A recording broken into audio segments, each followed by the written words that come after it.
since I was a child in 1968, given all the talk about the assassination and the talk about James Earl Ray. Here's a confession.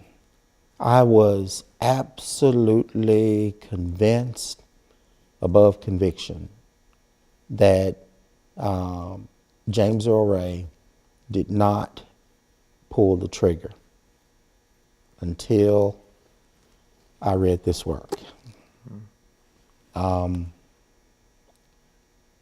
You cover Ray's life, presenting intimate details about his life and how he grew up, his imprisonment, how he seemingly followed Dr. King around.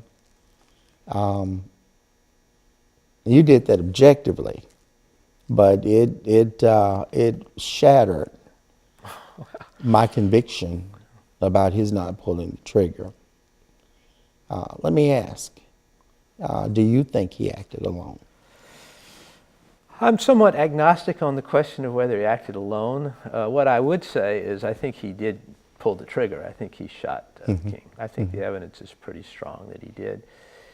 On whether there was a conspiracy or not, it's a tougher question to answer.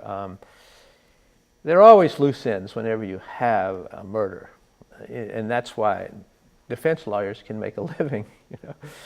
And there are loose ends here.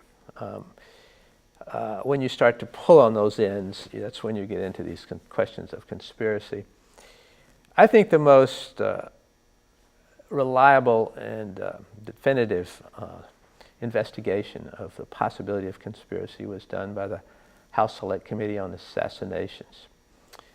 And if you read that report and the transcripts of their hearings, what I concluded anyway is that there is a possibility that he had some help along the way. No one has been able to show a specific conspiracy or even a specific motive for why he murdered Martin Luther King. The conclusion of the report, the House Select Committee on Assassinations report, is that there likely was a conspiracy, but they don't know exactly what it was. One possibility is that his brothers, John and Jerry, may have helped him in some way, especially after he escaped from the Missouri State Penitentiary, which he did about a year before he shot King. The other theory is that there was some reward that was out there floating around. There were some racist businessmen in St. Louis who supposedly announced that they would reward money to anyone who murdered King. And it's possible that Ray was aware of this, even if he never had any direct. So the FBI looked into this and they couldn't find any, and the Justice Department looked into, couldn't find any direct connection between King and these people and this reward. But you could hypothesize that he knew of this reward and thought that the money would appear if he killed King.